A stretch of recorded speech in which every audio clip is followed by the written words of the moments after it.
नमस्कार, मैं हूं अर्पिता आर्य और आप देख रहे हैं डिबेट का नंबर 1 शो दंगल। देश में 2024 लोकसभा चुनाव को लेकर माहौल बनने लगा है और एक तरफ एनडीए तो दूसरी तरफ विपक्षी गठबंधन इंडिया है। दोनों ही पार्टियां रणनीति बना रही हैं, लेकिन विपक्षी गठबंधन इंडिया में सुई एक जगह पर आकर अटक गई है और वो है प्रधानमंत्री पद का उम्मीदवार कौन। एनडीए की तरफ से मामला साफ है, लेकिन सभी की निगाहें विपक्षी गठबंधन इंडिया की तरफ है, जिसमें शामिल पार्टियों के अलग अलग बयान सामने आ रहे हैं। कांग्रेस की तरफ से राहुल गांधी का नाम आ रहा है, जेडीयू की तरफ से नीतीश कुमार का नाम हो रहा है, टीएमसी भी ममता के नाम को अपने तरीके से आगे बढ़ा रही है और इन नामों के साथ कई और भी नाम सियासी गलियारे में घूम रहे हैं। चंद दिन बाद यानी 31 अगस्त और 1 सितंबर को विपक्षी गठबंधन इंडिया की मुंबई में तीसरी बैठक होने जा रही है और ऐसे में सबसे बड़ा सवाल है कि आखिर विपक्षी गठबंधन इंडिया में कितने हैं प्रधानमंत्री के उम्मीदवार। क्या इस सवाल का मिल पाएगा जवाब? आज इसी सवाल पर होगी बड़ी बहस, लेकिन सबसे पहले देखिए हमारी ये खास रिपोर्ट। प्राइम मिनिस्टर का चेहरा जो है कांग्रेस पार्टी का वो राहुल गांधी है। राहुल गांधी रहेंगे, राहुल गांधी थे। मुख्यमंत्री की जो काबिलियत है, का जो विजन है, वो प्रधानमंत्री जैसे पद को चलाने की क्षमता है। एनडीए को टक्कर देने से पहले ही इंडिया में सिर्फ फुटअव्वल जारी है। जितनी मुंह उतनी बातें। विपक्षी गठबंधन इंडिया में पीएम उम्मीदवारों की लिस्ट लंबी होती जा रही है, दावे बढ़ते जा रहे हैं। मोदी के विजय रथ को तीसरी बार रोकने के लिए विपक्षी गठबंधन ने इंडिया बना लिया, लेकिन कभी जुबानी खटास सामने आ जाती है तो कभी पीएम उम्मीदवारों को लेकर अलग अलग बयान सामने आ जाते हैं। आज तक से एक्सक्लूसिव बातचीत में राजस्थान के सीएम अशोक गहलोत ने ताजा दावा ठोका है। उनकी माने तो कांग्रेस की तरफ से राहुल गांधी ही पीएम उम्मीदवार के चेहरा है। देखिए, ये तो जब गठबंधन बना है तो गठबंधन की जो पार्टियां हैं वो आपस में विचार विमर्श करने के बाद ही फैसला करती है। उसके मैं उस पर कॉमेंट नहीं करना चाहता। कांग्रेस पार्टी का चेहरा राहुल गांधी है। प्राइम मिनिस्टर का चेहरा जो है कांग्रेस पार्टी का वो राहुल गांधी है। राहुल गांधी रहेंगे, राहुल गांधी थे। इससे पहले छत्तीसगढ़ के मुख्यमंत्री भूपेश बघेल भी कह चुके हैं कि 2024 में विपक्षी गठबंधन से प्रधानमंत्री का चेहरा राहुल गांधी को होना चाहिए। सारे विपक्ष की तरफ से मैं कोई अधिकृत व्यक्ति नहीं हूं जो मैं अनाउंस करूं, लेकिन यदि कांग्रेस के एक कांग्रेसी कार्यकर्ता के नाते यदि आप पूछेंगे तो हाँ, कि 2024 में राहुल गांधी जी को प्रधानमंत्री कैंडिडेट के रूप में लाना चाहिए और उसके नेतृत्व में लड़ना चाहिए और हमें जीत हासिल होगी। इसमें कोई शक नहीं कि विपक्षी गठबंधन इंडिया में सबसे बड़ी पार्टी कांग्रेस है, लेकिन दूसरी पार्टियां मैदान खाली नहीं जाने देना चाहती। इसकी बानगी जेडीयू के बयान से भी साफ दिखता है। इन लोगों में चर्चा होती रहती है कि मुख्यमंत्री की जो काबिलियत है, उनके अंदर जो काम करने की क्षमता है, उनकी जो सोच है, उनका जो विजन है, वो प्रधानमंत्री जैसे पद को चलाने की क्षमता है, चलाने के लिए उनके पास पूरा सोच और विजन है। इसकी चर्चा हमेशा राज्य और देशों में चलता रहता है। हालांकि नीतीश कुमार ने साफ कर दिया है कि उनकी कोई व्यक्तिगत महत्वाकांक्षा नहीं है। उनका मकसद 2024 के लिए विपक्ष को एकजुट करना है। कि आप अरे हमको कुछ नहीं चाहिए व्यक्तिगत, हम तो चाहते हैं सबको एकजुट करना।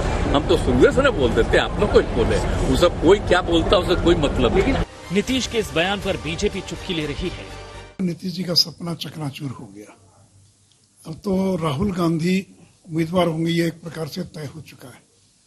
तो चाहे ममता बनर्जी हो, अरविंद केजरीवाल हो या नीतीश कुमार हो, उनके समर्थक जो सपना देख रहे थे दावेदारी करने का, तो प्रधानमंत्री बनना तो दूर की बात, उनकी जो दावेदारी है उस पर भी क्वेश्चन मार्क लग गया। जदयू के कार्यकर्ता जगह जगह नारा लगा देते हैं कि उनका पीएम कैसा हो, नीतीश कुमार जैसा हो, और उनके जो नेता हैं वो कहते हैं कि ये पीएम नहीं बनेंगे। नीतीश कुमार जी खुद भी कहते हैं नहीं बनेंगे। तेजस्वी यादव जी ने फ्लोर पर कहा कि न मैं सीएम बनना चाहता हूं, न नीतीश जी पीएम बनना चाहते हैं। तो ये इनके समर्थक हैं कि विरोधी हैं? बीजेपी सांसद सुशील मोदी ने नीतीश कुमार पर निशाना साधते हुए कहा कि नीतीश कुमार का सपना चकनाचूर हो गया है। राहुल गांधी के आने के बाद नीतीश कुमार, ममता बनर्जी, अरविंद केजरीवाल की पीएम की दावेदारी खत्म हो गई है। इसमें कोई शक नहीं है कि एनडीए के पीएम उम्मीदवार का चेहरा तय है। मोदी के चेहरे के दम पर ही एनडीए 2024 का चुनाव लड़ने जा रही है, लेकिन चुनौती विपक्षी गठबंधन इंडिया के सामने है, क्योंकि विपक्ष के खेमे से पीएम उम्मीदवार की लिस्ट में ममता बनर्जी का नाम भी टीएमसी ने उछाल दिया है। चंद रोज पहले ही टीएमसी ने ममता को पीएम पद का सबसे योग्य उम्मीदवार बताया था। जिस मोदी को टक्कर देने के लिए विपक्ष ने अपने गठबंधन को इंडिया नाम दिया, उसके सामने पीएम उम्मीदवार को लेकर नाम तय करना सबसे बड़ा जटिल काम है। इसी दिशा में विपक्षी गठबंधन इंडिया की मुंबई में 31 अगस्त और 1 सितंबर को तीसरी बैठक होगी। उम्मीद जताई जा रही है कि इस बैठक में कुछ और पार्टियां शामिल हो सकती हैं। वैसे आपको बता दें कि इंडिया की पहली बैठक पटना में 23 जून को हुई थी, जिसमें कुल 15 पार्टियां गठबंधन में शामिल हुई। दूसरी बैठक बेंगलुरु में 17 और 18 जुलाई को हुई थी। इस बैठक में कुल 26 पार्टियां शामिल हुई। बेंगलुरु में ही विपक्षी गठबंधन का नाम इंडिया तय हुआ था। पीएम उम्मीदवार को लेकर विपक्ष ने अब तक पत्ते नहीं खोले, लेकिन सबसे बड़ा सवाल कि क्या जब किसी नाम पर मोहर लगेगी तो विपक्ष गठबंधन की एकजुटता बनी रहेगी? क्या मोदी के सामने विपक्ष का मौजूदा गठबंधन और मजबूत बनकर उभर पाएगा, या फिर पीएम उम्मीदवार को लेकर बात बिगड़ जाएगी? आज तक ब्यूरो। तो कौन होगा चेहरा? क्या इस पर सहमति बन पाएगी, या बिना किसी एक नाम को तय हुए कि ये विपक्षी गठबंधन मैदान में ताल ठोकेगा? आगे आपको जल्दी से इस पर चर्चा की शुरुआत करें। मेहमानों से तारुफ आपका करा देते हैं। सैयद जफर इस्लाम, प्रवक्ता बीजेपी के, इस वक्त हमारे साथ जुड़ चुके हैं। अभय दुबे थोड़ी देर में हमारे साथ होंगे, प्रवक्ता कांग्रेस पार्टी के। कुलदीप कुमार, प्रवक्ता आम आदमी पार्टी के, इस वक्त हमारे साथ हैं। अरविंद वाजपेयी होंगे थोड़ी देर में, प्रवक्ता एलजेपी। अभिषेक झा, प्रवक्ता जेडीयू, इस वक्त थोड़ी देर में हमारे साथ वो भी जुड़ जाएंगे। लेकिन सबसे पहले अभिषेक अगर हमारे साथ हैं क्या, तो अभिषेक जी मैं आपसे शुरुआत करना चाह रही हूँ। हालांकि मैं अभय जी से शुरुआत करना चाह रही हूँ, लेकिन थोड़ा वो डिले हुए हैं, तो मैं जरा अभिषेक जी के साथ शुरुआत करना चाह रही हूँ। अभिषेक जी, नीतीश कुमार तो शुरू से मना करते आ रहे हैं, लेकिन आखिरकार वो मंत्री कौन है जो बार बार नीतीश का नाम उछाल देते हैं? वो है रेस में या नहीं है?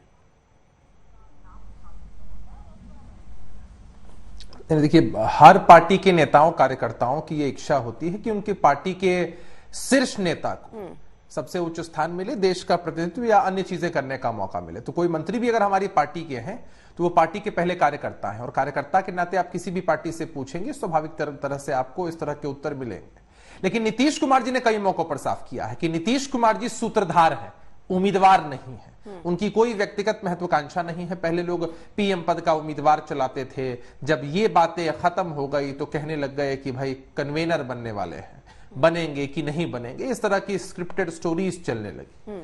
खैर, इन बातों में कहीं कोई सच्चाई नहीं है। नीतीश कुमार जी ने, हमारे राष्ट्रीय अध्यक्ष आदरणीय ललन सिंह जी ने कई मौकों पर इन बातों को पूरी तौर पर साफ कर दिया है। हमारी प्राथमिकता रही है विपक्षी एकजुटता, और आपने देखा है कि नीतीश कुमार जी का भागीरथी प्रयास रहा है, सबका सहयोग मिला। कि पहले यही लोग कहा करते थे कि भाई इतने सारे विपक्ष के नेता एक मंच पर बैठ ही नहीं सकते हैं। नीतीश कुमार जी ने प्रयास किया, और पटना बदलाव की भूमि के रूप में ऐसे भी बिहार जाना जाता है। पटना से एक सकारात्मक तस्वीर सामने आई। पटना के बाद कोई और नाम सामने रखेंगे? क्योंकि देखिए, इसका जब श्रेय आप ले रहे हैं कि सबको आप साथ लाए, नीतीश जी इसका भी श्रेय ले लें। सारी जैसी बातें चल रही हैं सबको खत्म करके एक नाम प्रस्तावित करें अपने सिवा किसी और को। इस बार होगा क्या ये अगली जो मीटिंग होने वाली है मुंबई में? नहीं, देखिए, नहीं अर्पिता जी, अगर पर तो सवाल उतना उचित नहीं होता है। नीतीश कुमार जी को आपने देखा है कि जब शरद पवार जी से वो मिले थे कुछ दिनों पहले, और जब इस तरह की बैठकों का मामला चल रहा था, तब उन्होंने कहा था कि भाई शरद पवार जी कितने अच्छे उम्मीदवार हो सकते हैं। शरद पवार जी की ओर उन्होंने हाथ भी किया था। और ये तो अच्छी बात है ना कि इतने सारे चेहरे हैं हमारे विपक्ष के सभी साथियों के बीच में कि हर किसी में पोटेंशियल है। ये तो सोचना भारतीय जनता पार्टी के लोगों को है ना कि भाई इतनी हिम्मत कहां से लाते हैं। अगर जो आईना खरीद लाए तो फिर अपना असली चेहरा कैसे देख पाएंगे? तो ये चेहरा कर रहे हैं। हमारे लिए सबसे इंपॉर्टेंट आगामी लोकसभा के चुनाव में मुद्दा है अर्पिता जी, और हम पूरी तरीके से आशान्वित हैं कि मोदी वर्सेस मुद्दा ये चुनाव होने वाला है। 2004 का भी दौर याद कर लीजिए, जब अटल बिहारी वाजपेयी जी, मतलब ये केवल आप सीधे तौर पर मैं इसको ये मानूं कि एक मंत्री भी एक कार्यकर्ता की तरह सिर्फ नीतीश कुमार का नाम आगे कर रहा है, किसी तरीके की दबाव नहीं है, दबाव बनाने की कोशिश नहीं है आपके मंत्री साहब या आपके नेताओं की तरफ से? कोई दबाव नहीं है पिताजी, ठीक है, ना कोई महत्वाकांक्षा है, ना कोई इच्छा है, कुछ भी ऐसा नहीं है। ठीक है, अभय दुबे जी, आधिकारिक लाइन में आपके सामने स्पष्ट कर दूं। ठीक है, अभय दुबे जी, अशोक गहलोत का आपने इंटरव्यू सुना होगा, उन्होंने तो कह दिया कि तय है भाई राहुल गांधी का नाम। तय मानूं? अर्पिता जी, इंडिया के गठबंधन दल इस बात को निर्धारित करेंगे कि प्रधानमंत्री कौन होगा, लेकिन आज क्या नरेंद्र मोदी जी चेहरा है प्रधानमंत्री पद का? नहीं है। क्यों नहीं है? क्योंकि कर्नाटका के चुनाव के बाद जैसे ही प्रधानमंत्री जी का आत्मविश्वास डगमगाया, इंडिया के 26 दल साथ में आए, तब वो जो कहते थे कि मैं अकेला ही काफी हूं, 38 दल इकट्ठा किए उन्होंने। अब न जाने 38 दल में से पाकिस्तान से आई सीमा हैदर प्रधानमंत्री पद का चेहरा होगी, क्योंकि आरपीआई कह रहा है कि उसको हम लोकसभा का टिकट देंगे, जिसको नागरिकता देने से इनकार करती थी भारतीय जनता पार्टी की सरकार, उसको लोकसभा का टिकट देने वाले। सुभाषपा से अब अब्बास अंसारी, कुख्यात माफिया सरगना जिसको बताते थे अब्बास अंसारी, उसका बेटा क्या पता चेहरा हो जाए। क्या पता हसन मुंशरिफ जो महाराष्ट्र में मंत्री बनाया गया, 40,000 किसानों का पैसा ट्रांसफर किया है, वो चेहरा हो जाए। क्या पता दाऊद इब्राहिम का दायां हाथ, इकबाल मिर्ची का दायां हाथ, ये अभी मेरे साथ देखिए बीजेपी के प्रवक्ता हैं सैयद जफर इस्लाम जी, मैं उनसे पूछूंगी, वो बता देंगे और बहुत क्लियर और स्पष्ट शब्दों में बता देंगे कि उनका उम्मीदवार कौन है। क्या जिनके संभावित चेहरे और जिनके नाम आप दे रहे हैं वो क्या लिस्ट में भी हैं, वो भी स्पष्ट कर देंगे। लेकिन मैं जरा आपसे समझना चाह रही हूं, क्योंकि अशोक गहलोत ये कह रहे हैं कि राहुल गांधी ही वो चेहरा होंगे प्रधानमंत्री की। इस बार जो मीटिंग होने वाली है आपकी मुंबई में, क्या हम ये माने, क्योंकि बीजेपी की तरफ से भी कह दिया गया, सुशील मोदी कह रहे हैं कि राहुल गांधी बनने वाले हैं प्रधानमंत्री चेहरा। देखिए, हम सब जितने कार्यकर्ताओं से आप पूछेंगे, चाहे वो भूपेश बघेल जी हो, अशोक गहलोत हो, अभय दुबे हो, हम लोग पूरी शिद्दत से, पूरी इच्छा शक्ति के साथ चाहते हैं और हर दल का व्यक्ति चाहेगा कि उनका जो शीर्षस्थ नेता हो वो नेतृत्व करे। ये अस्वाभाविक नहीं है, मगर राहुल गांधी जी व्यक्ति केंद्रित नेतृत्व में विश्वास नहीं रखते। राहुल गांधी जी कहते हैं जो प्रधानमंत्री हमारा होगा वो किसानों की आमदनी 27 रुपए नहीं रहने देगा और धन्ना सेठ की 12 लाख करोड़ रुपए नहीं रहने देगा, 1600 करोड़ रुपए रोज नहीं रहने देगा। वो 1000 रुपए पार गैस का सिलेंडर नहीं रहने देगा, 100 रुपए पार पेट्रोल डीजल नहीं रहने देगा, वो 200 रुपए दाल और तेल नहीं रहने देगा, वो 5.5 लाख करोड़ रुपए की बैंक के साधनों की लूट नहीं होने देगा। मुझे ये बताइए ना, आप कह रहे देखिए सबकी महत्वाकांक्षाएं हैं, हर जितनी भी पार्टियां आपके साथ आई हैं, चाहे वो ममता बनर्जी की पार्टी हो, नीतीश कुमार की पार्टी हो, एक एक नाम बार बार उछल रहा है, आम आदमी पार्टी का नाम भी सामने आ रहा है। आप कह रहे हैं एक कार्यकर्ता के तौर पर कांग्रेस पार्टी स्वाभाविक है राहुल गांधी को चाहती है। ये सबकी महत्वाकांक्षा सेटिस्फाइड कैसे होगी सर, मैं यही समझना चाह रही हूं। आपको नहीं लगता ये बहुत बड़ी चुनौती होने वाली है? बिल्कुल नहीं, ये महत्वाकांक्षा देश की है, समूचे राष्ट्र की ये महत्वाकांक्षा है। राष्ट्र ने देखा है 9 सालों में किस प्रकार हमारे मेहुल भाई, नीरव भाई, विजय माल्या 5.5 लाख करोड़ रुपए लूट कर भागे। देखिए, ट्वीट पढ़िए हर्ष गोयनका जी का, मूर्धन्य उद्योगपति है, वो पीएमओ को ट्वीट करके कह रहे हैं कि आप 90% का हेयर कट मत दीजिए, 5.5 लाख। आप इतने अगर मुद्दे गिना रहे हैं, मुझे बताइए ना, इतने मुद्दे हैं अगर जिनको आप कह रहे हैं जनता का चुनाव है, जनता ये चाहती है, जनता बदलाव चाहती है, तो अगर जनता चाहती है तो सर आप सबको साथ आने की क्या जरूरत थी? कांग्रेस पार्टी अकेले चुनाव में क्यों नहीं लड़ रही? और आपके सब कार्यकर्ता राहुल गांधी को प्रधानमंत्री उम्मीदवार चाह रहे हैं, आप क्यों नहीं सीधे घोषणा करते कि ठीक है कांग्रेस अकेले लड़ेगी और हमारे प्रधानमंत्री उम्मीदवार राहुल गांधी होंगे? सबको साथ लाने की क्या जरूरत थी? अर्पिता जी, ये सवाल तो इस प्रचंड बहुमत की सरकार से आपको पूछना चाहिए, प्रधानमंत्री जी से। उनसे हमारे पास तो इतनी संख्या में सांसद नहीं थे, उनके पास तो 303 सांसद हैं। फिर क्या जरूरत थी कि 38 दलों का घोषणा करनी पड़ी, जिसमें 9 दल ऐसे हैं जिन्होंने लोकसभा का चुनाव तक नहीं लड़ा, 16 दल ऐसे हैं जिनका एक सांसद नहीं है, 7 दल ऐसे हैं जिनका सिर्फ एक सांसद है। ठीक है सर, मैं ये पूछ लूंगी, लेकिन जो मैंने अभी आपसे पूछा उसका जवाब दे दीजिए, फिर जल्दी से मैं और मेहमानों के पास भी जाऊं। बिल्कुल, हम सब लोग मिलकर देश बचाने की लड़ाई है, इसलिए हम चाहते हैं कि संयुक्त रूप से देश बचाने की लड़ाई लगे। मतलब ये लड़ाई सिर्फ राहुल गांधी अकेले या कांग्रेस पार्टी अकेले नहीं लड़ सकती थी? अकेले राहुल गांधी जी व्यक्ति केंद्रित राजनीति में विश्वास नहीं करते। समान विचारधारा के दल अगर साथ में आते हैं तो वो अकेले और साथ का प्रश्न नहीं है, वो देश बचाने की लड़ाई के लिए हम सब लोगों को साथ में आना पड़ेगा। जो divisive agenda Bharatiya Janata party का है, नफरत, नकारात्मक, यानी कांग्रेस पार्टी और राहुल गांधी अकेले नहीं ये कर सकते थे ना, सबके साथ की जरूरत थी। ये देश के साथ की आवश्यकता है अर्पिता जी, इसमें अकेले का प्रश्न नहीं है। ठीक, समझ गए। देश लेकर लड़। ठीक है, सैयद जफर इस्लाम जी वो ये कह रहे हैं कि आप लोग आखिरकार, पहले तो इस पर जवाब दे दीजिए, वो कह रहे हैं कि चेहरा कौन है, जिनके नाम उन्होंने गिना दिए क्या वो लिस्ट में है भी, ये भी स्पष्ट कीजिएगा। वो ये कह रहे हैं कि अगर आप इतने ही कॉन्फिडेंट थे, इतनी संख्या आपके पास थी, तो आप क्यों इतना दल जोड़ने में अपने साथ लगे? वो भी जो लोकसभा चुनाव भी नहीं लड़े, उनको भी आप साथ ले आए अपने। देखिए, वो जो जिन लोगों का नाम लिया सब उनके ही भाई भतीजे पार्टी के हैं। इन्होंने इनको जो कुछ है आज वो उन्होंने ही बनाया है, और देश की दुर्गति जो उन्होंने की है वो सब उन्हीं के कार्यकाल में हुआ है। दूसरी बात, हमारे पार्टी के एनडीए का एक ही नाम, कोई कंफ्यूजन नहीं। आदरणीय प्रधानमंत्री की अगुवाई में हम पिछले बार भी लड़े थे, उससे पहले बार भी लड़े थे और आगे भी लड़ेंगे। कोई कंफ्यूजन ही नहीं हमारे यहाँ। कंफ्यूजन तो इनके खेमे में है। कभी हम, कभी आप, कभी वो, कभी तुम, कभी तुम्हारा, कभी हमारा, यही तो चल रहा है। और सब है, ऐसा करते सब है बेचारा, लेकिन सबको कहीं ना कहीं चाहिए कुछ। अब अवैध दुबे सोच रहे कि अगर मैं राहुल गांधी के बारे में नहीं बोला तो हमारी तो फर्स्ट फैमिली नाराज हो जाएगी। हम जनता की क्यों सोचे? हम इंडिया और जो गठबंधन इनका जो है घमंडिया गठबंधन, उसके बारे में क्यों सोचे? हम तो राहुल गांधी के बारे में बोलेंगे तो वहां फायदा मिलेगा, उधर से अभिषेक झा बोलेंगे, क्या वो नीतीश कुमार के लिए बोलेंगे, ऐसे चल रहा है। लेकिन किसी में अब ये एक चीज इन्होंने अच्छी मान ली इस बात को कि हम कोई टक्कर में नहीं, हम टकरा नहीं सकते भाई। हमारे पास हमारे जमीन खत्म हो गई, जनता ने मेरा साथ छोड़ दिया है, जनता का विश्वास उठ गया है हमारे राहुल गांधी से, कांग्रेस पार्टी से। और उसकी वजह कि जिस तरह को देश को लूटा है इन लोगों ने, उसकी वजह से जनता का विश्वास लूट गया। और ये दूसरे के कंधे पे रह के बैसाखी के सहारे चलना चाहते हैं। कोई बैसाखी दे दे तो ये चलेंगे, अगर बैसाखी नहीं है तो ये खत्म है। खुद कह रहे हैं कि मैं नहीं चढ़ पाता, तो अभी मैं इनको सिर्फ बता सकता हूँ। वो कह रहे हैं कि आप भी तो जोड़ के लाए ना, सारे दल आप भी तो जोड़ रहे हैं ना। इसका जवाब दे नहीं, देखिए एक मिनट बस बताता हूँ। देखिए, आप आज तक में है, इंडिया टुडे और आपका सर्वे हुआ था अभी रिसेंटली, बीजेपी अकेले 287 आपके सर्वे में आया। ऐसी कोई बात नहीं, पिछले बार भी 303, उससे पहले भी हम अपना प्रचंड बहुमत से जीते थे और हमें अपने खुद से जो है बहुमत हासिल था। हमें बहुमत की दिक्कत नहीं है। हमारा स्वभाव है और हमारा नेचर हमारी पार्टी का कि हम जो धर्म होता है गठबंधन का उसको निभाते हैं। जो लोग हमारे साथ थे वो हमारे साथ हैं, हम कभी किसी का हाथ नहीं छोड़ते हैं।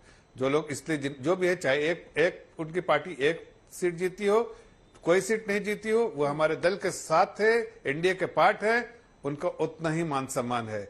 ये थोड़ी है कि मेरे 20 एमएलए हैं तो 30 एमएलए हैं और छोटे छोटे एमएलए सब जोड़ के एक साथ हो रहे कि क्या फिर भी 100 भी नहीं पहुंच रहे भाई। कैसे लड़े मोदी जी से, ऐसी चिंता थोड़ी है। हम साथी जो आपका हाथ छोड़कर गए वही सबके हाथ को मिलवाने का काम कर रहे हैं। देखिए, आपको भी मालूम है नीतीश जी की हैसियत अब खत्म हो गई। चिराग पासवान जी अकेले उनकी हैसियत दिखा चुके हैं पिछले इलेक्शन में। इस बार बिल्कुल चिराग पासवान से बहुत डरते हैं, वो बहुत ज्यादा। चिराग पासवान का नाम लेते हुए घबरा जाते हैं कि उनको पता है कि जितने कॉन्स्टिट्यूएंसी में वो लड़े थे सब कॉन्स्टिट्यूएंसी में एकदम नीचे आ गए, सिर्फ एक आदमी चिराग पासवान। अब उनके साथ एनडीए, अब एनडीए साथ है चिराग पासवान की, क्या हालत होगी बताइए। इनकी सीटें तो खत्म, सब में जमानत जब्त। और दूसरी बात, बहुत गुस्से में वो बार चाह रहे, इशारा कर रहे अभी वाजपेयी जी के, नहीं एक मिनट वाजपेयी जी के समाधि पे गए। क्यों भाई, 15 साल में तो कभी नहीं, आज सडनली क्यों आता है?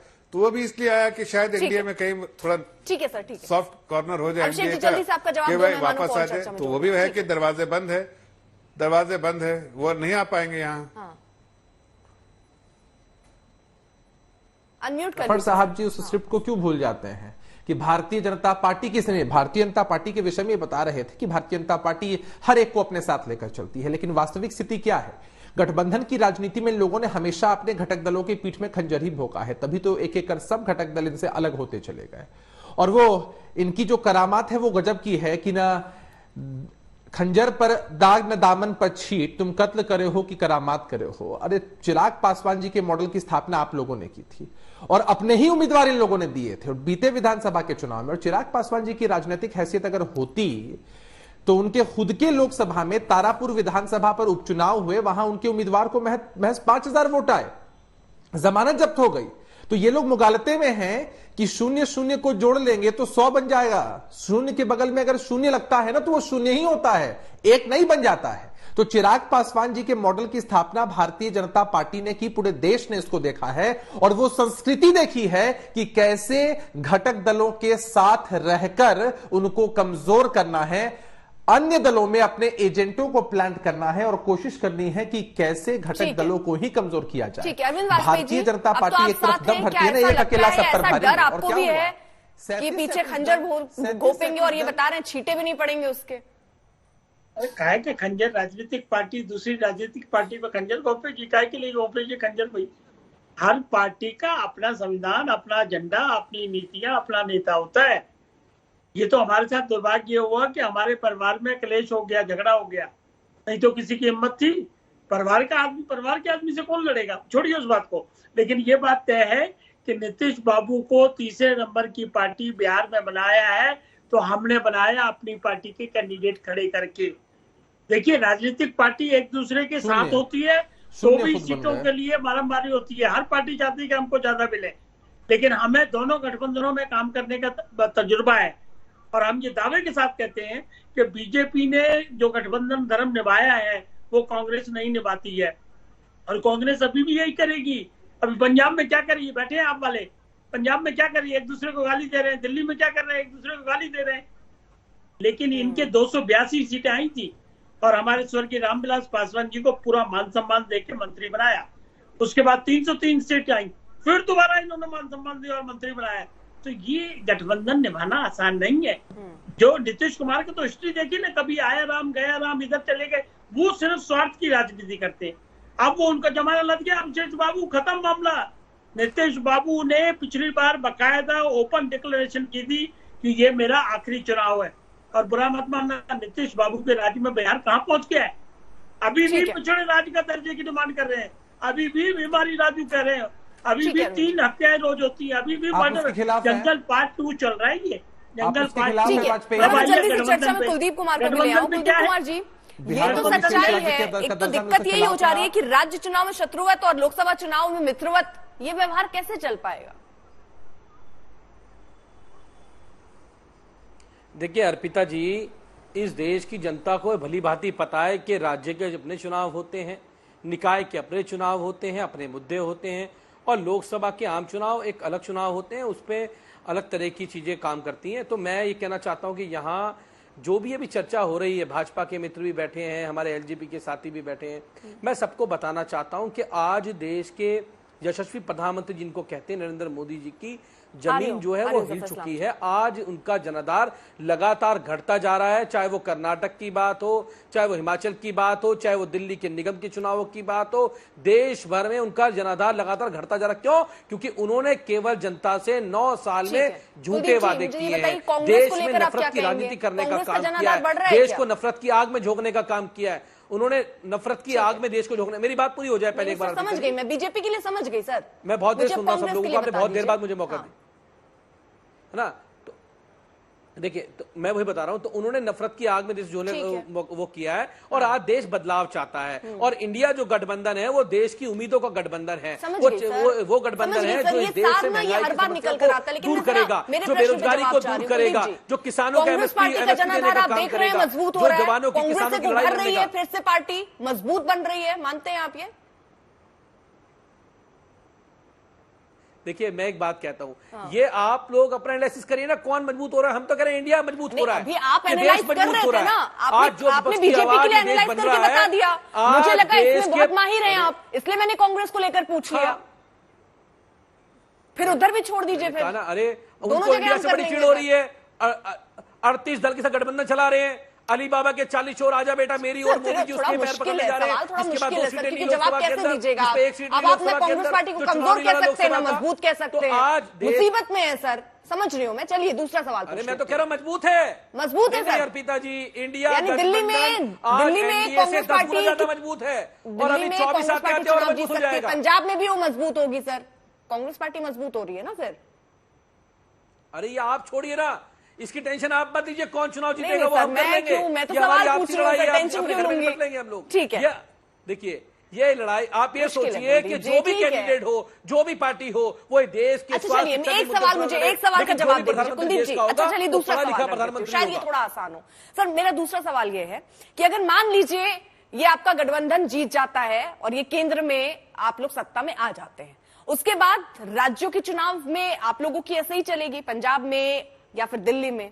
फिर अगर कहीं कोई कमी होती है तो क्या आप ये बोल पाएंगे? जैसे अभी तो आप बोल रहे हैं कि कांग्रेस पार्टी ने क्या किया, दिल्ली में किस तरह डुबो दिया, पंजाब में स्थिति क्या कर दी, क्या जब आप केंद्र में साथ होंगे तो क्या राज्यों की कमियां गिना पाएंगे और कैसे गिनाएंगे फिर?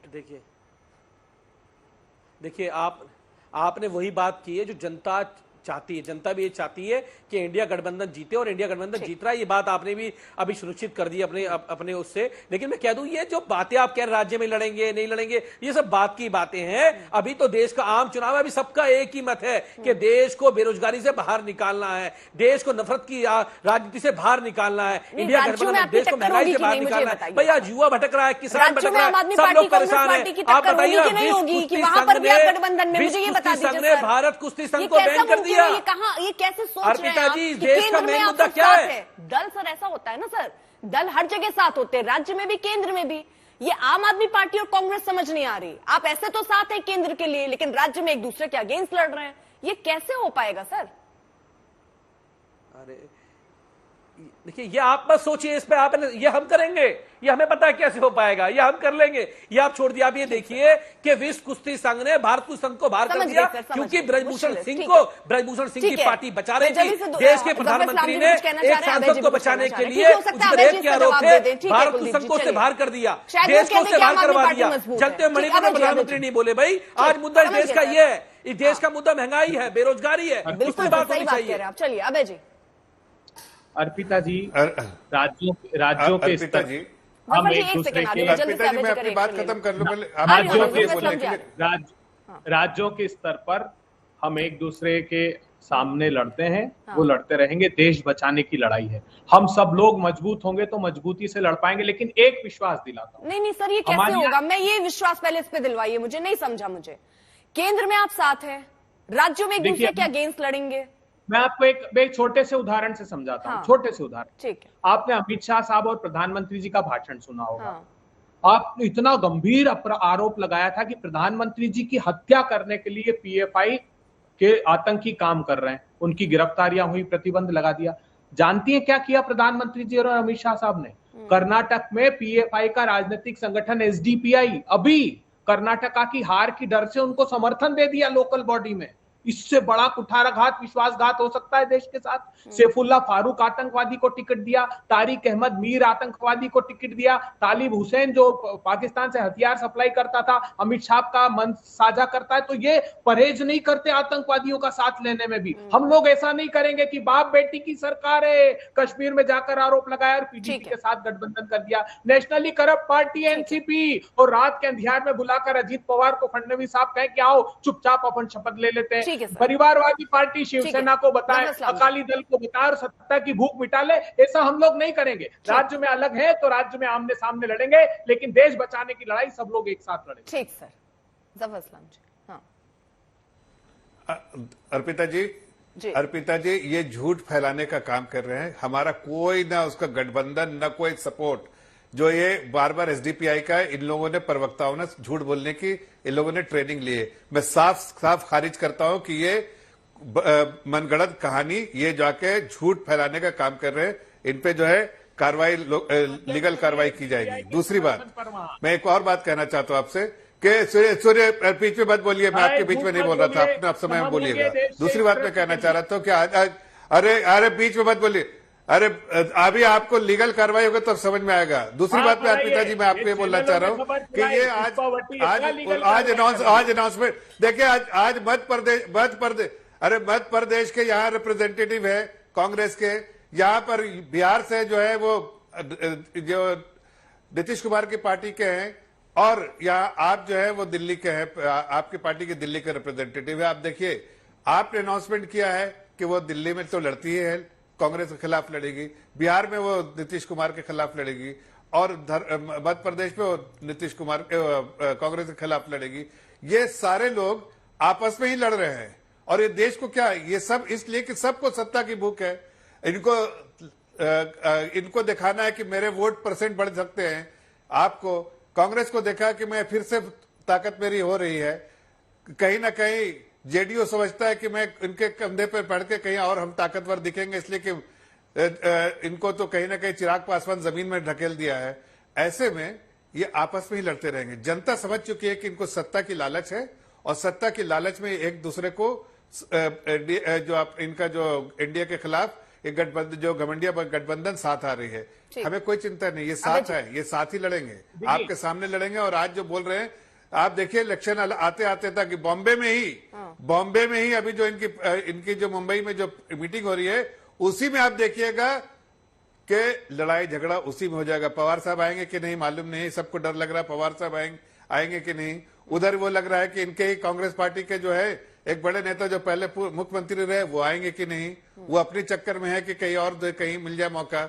सब दरवाजा ढूंढ रहे हैं कि कहां से अंदर चले जाए, कोई खिड़की मिले उसमें से कूद के कहीं सत्ता के अपनी भूख मिटा ले। सब दरवाजे बंद है, सुन लोग अभय दुबे जी, सब दरवाजे बंद है। नीतीश कुमार के लिए, आप लोग के लिए भी।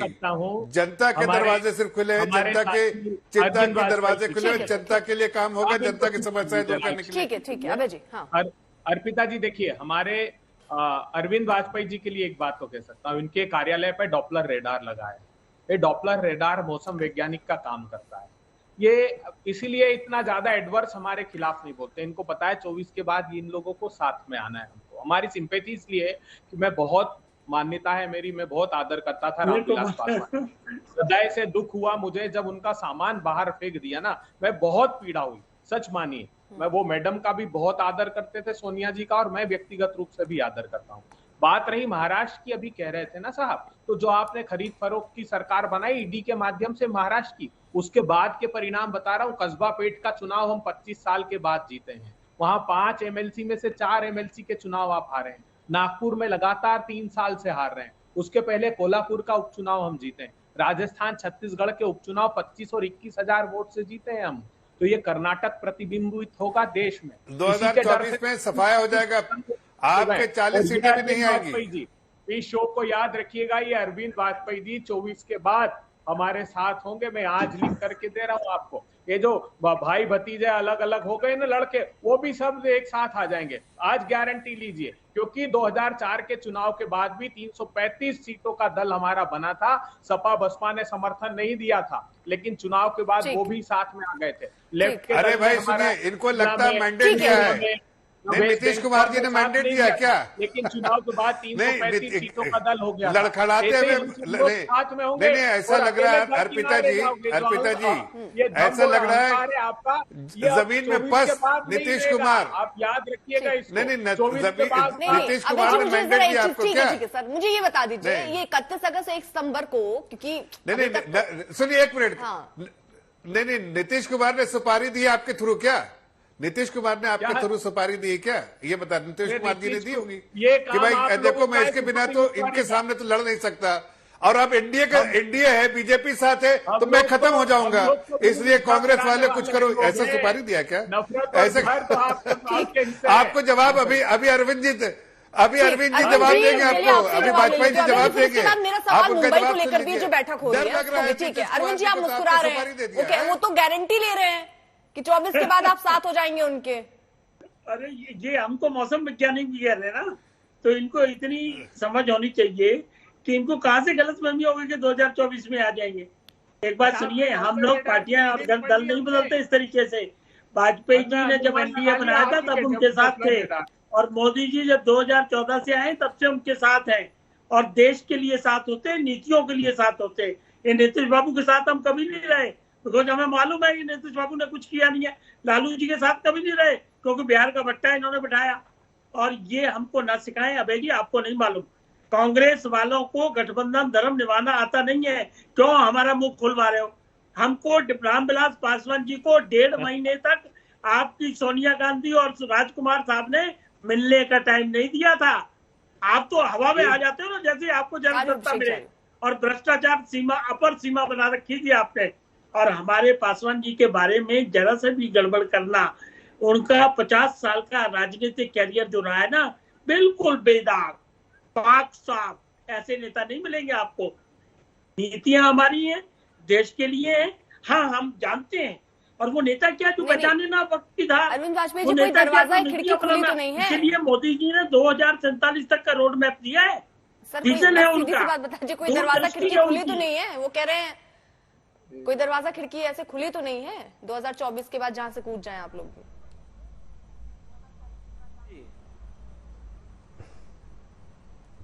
कभी तो रोशनदान से बात कर रहे हैं, दरवाजे खोल देंगे 24 के बाद। अभी रोशनदान से बात कर रहे हैं वाजपेयी। अरविंद जी, जल्दी से एक छोटा सा जवाब इस पे। कोई वाजपेयी जी से सवाल पूछिए ना अर्पिता जी। क्योंकि अभय जी कह रहे थे कि मैं गारंटी दे देता हूं। अर्पिता जी वो सवाल पूछिए वाजपेयी जी से। अरे भाई एक तरफ वो दिन वो तस्वीरें भूल चुके हैं जब स्वर्गीय रामविलास पासवान जी की तस्वीर और अम्बेडकर साहब की तस्वीर सड़कों पर अभी देखिए मैं कैसे लड़ेंगे। हमें अरे अटल जी के लिए भी यही खिचड़ी सरकारें सबने देखी है, चलता है। कोई जनता तो नहीं ना। एक छोटा सवाल है। ठीक है अभिषेक जी, हाँ ठीक है, जोड़ दीजिए। अभय जी प्लीज, अभय जी रुकिए एक सेकंड। जिसको राक्षस कह रहे हो उससे वोट की उम्मीद रखोगे? ठीक है, यानी गठबंधन धर्म कांग्रेस पार्टी नहीं निभाती, तो ऐसे कोई विचार फिलहाल आपके नहीं है। ठीक है अभिषेक जी। जी वाजपेयी जी महिमा मंडन में लगे हैं एनडीए के कुनबे की और प्रधानमंत्री जी की बीजेपी के। वाजपेयी जी से हमें एक छोटा सवाल है हमारा, क्या वाजपेयी जी वो तस्वीर भूल चुके हैं जब स्वर्गीय रामविलास पासवान जी की तस्वीर हो, बाबा साहब भीमराव अम्बेडकर की तस्वीर हो, 12 जनपथ बंगले के बाहर फेंक दी गई थी? क्या सुलूक किया गया था चिराग पासवान जी और उनके परिवार के साथ केंद्र की सरकार के द्वारा जब जबरन बंगला खाली कराया गया था? और वो मंजर भूल गए जब आपका पॉलिटिकल मिसयूज किया गया, आपके चाचा को केंद्र में मंत्री बना दिया गया और आपको बाहर जाना पड़ा।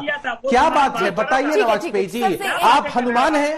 आज की डेट में आप क्या हैं? आप हनुमान हुआ करते थे और आपने कहा कि मैं किसी का हनुमान नहीं हूं, किसी है तो बता दीजिए ना, देश की जनता जानना चाहती है। उनका ही महिमा मंडन कर रहे हैं ना आप, उनका ही महिमा मंडन कर रहे हैं ना। जिन लोगों ने रामविलास पासवान जी की तस्वीर, अंबेडकर साहब की तस्वीर 12 जनपद बंगले के बाहर फेंकवा दी, उनकी ही महिमा मंडन में आप लगे हैं ना, जिनके आप हनुमान बनते थे और जिन लोगों ने आपकी पार्टी का पॉलिटिकल मिसयूज किया, कौन फेंकेगा? अपने कैंडिडेट्स को आपके सिंबल पर लड़ाया और विश्वासघात किया, उनका ही महिमा मंडन कर रहे हैं ना। चिंता मत करिए, ये चाचा भतीजे को लड़वाने वाले भी यही लोग हैं।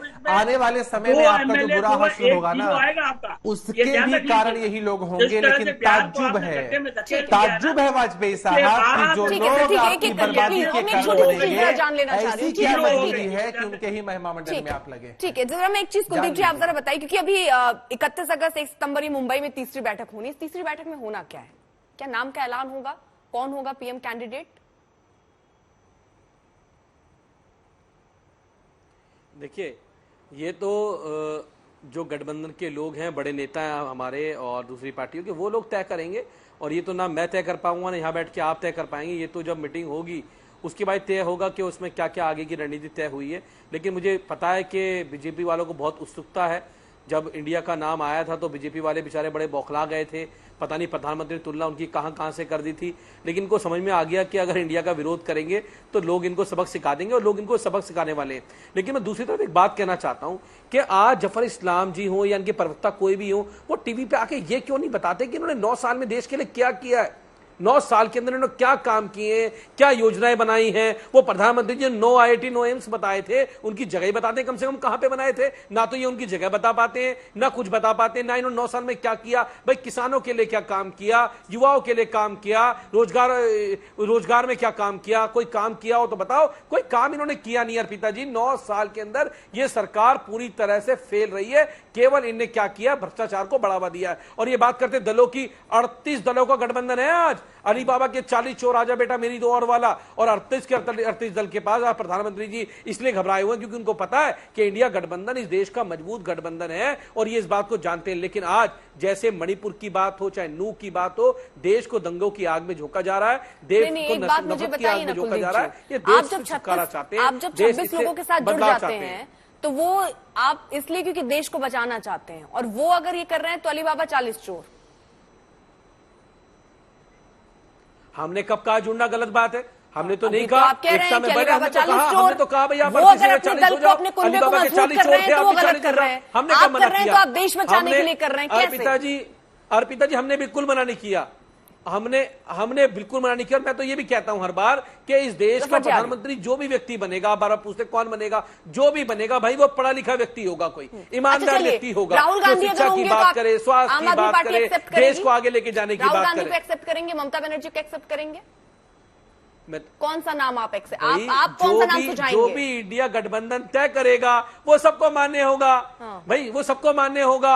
हर व्यक्ति की अपनी राय होती है, कोई मंत्री की राय होती है, विधायक की राय, वो व्यक्तिगत राय मेरी हो सकती है। मैं चाहता हूं अरविंद केजरीवाल जी हो, वो बहुत अच्छे व्यक्ति हैं, देश उन्हें चाहता है, लेकिन व्यक्तिगत राय इसमें मायने रखती है। इसमें मायने रखती है देश की राय, उस गठबंधन की माया। देश क्या चाहता है? देश आज ये चाहता है कि देश को बेरोजगारी से छुटकारा मिले, देश को महंगाई से छुटकारा मिले, देश में आज ठीक है सर, ठीक है अभय जी, जल्दी से जफर जी के पास भी जाना है। ठीक है कुलदीप जी, ठीक अभय जी। का दल जो है उसका नेतृत्व उसके सिद्धांत और उसके विचार करेंगे। उस सिद्धांत और विचार में वो चाहते हैं कि इस देश का नेतृत्व किसान करें, जिनकी आमदनी कम कर दी प्रधानमंत्री जी। मुझे एक चीज जरा बता दीजिए, समझ गई सर मैं, ये महंगाई, बेरोजगारी, ये सारे तो मुद्दे हैं जिसको आप लोग बार बार हर मंच से उठाते रहे, लेकिन वो क्या इस बार जो मीटिंग हो रही है उसमें आप लोग चेहरे पर बात कर रहे हैं क्या? चेहरा क्लियर होगा क्या इस बार, या बिना चेहरे को उतरने वाले मैदान में? नहीं, कहा भारत के संविधान में लिखा है कि आपको चेहरा घोषित करना है। भारत के संविधान मतलब नहीं कर रहे हैं। ठीक है, आए हुए ठीक है सर, समय का मेरे पास अभाव है। जफर जी, ठीक है, समझ गई सर। हाँ जफर जी, देखिए, इतना कुलदीप जी अभी बार बार कह रहे हैं, जबकि इनकी पार्टी का स्टैंड इनको पता नहीं है। पार्टी ने स्टैंड लिया है कि कांग्रेस के खिलाफ लड़ना है, जेडीयू के खिलाफ लड़ना है, और कांग्रेस जहां जहां उसके खिलाफ लड़ना है। ये लोगों ने पार्टी का स्टैंड, इनको शायद जानकारी नहीं है, लेकिन मैं आपको फिर से बता दे रहे हैं। अरे एक मिनट से, आज ही का पेपर इनको पढ़ा दीजिए, आज का पेपर पढ़ा दीजिए, सुन लीजिए एक। ठीक है सर, अरे एक मिनट सुन लीजिए पहले बात, उसके बाद अपनी बात कीजिए। आज के पेपर में ही ये बहुत कुछ आया है, इनको पेपर पढ़ा दीजिए। और यही सबसे यही सबसे पहले घमंडिया गठबंधन को ये सबसे पहले छोड़ने वाले। ठीक है, समय इतनी की इजाजत देता है, लेकिन अभी भी सस्पेंस जो है वो प्रधानमंत्री चेहरे पर बना हुआ है कि विपक्ष क्या इसे घोषित भी करने वाला है। तीसरी महत्वपूर्ण बैठक मुंबई में होने वाली है, कई बातें उसमें कही जा रही है, लेकिन क्या चेहरा कौन होगा वो तस्वीर साफ होगी या नहीं,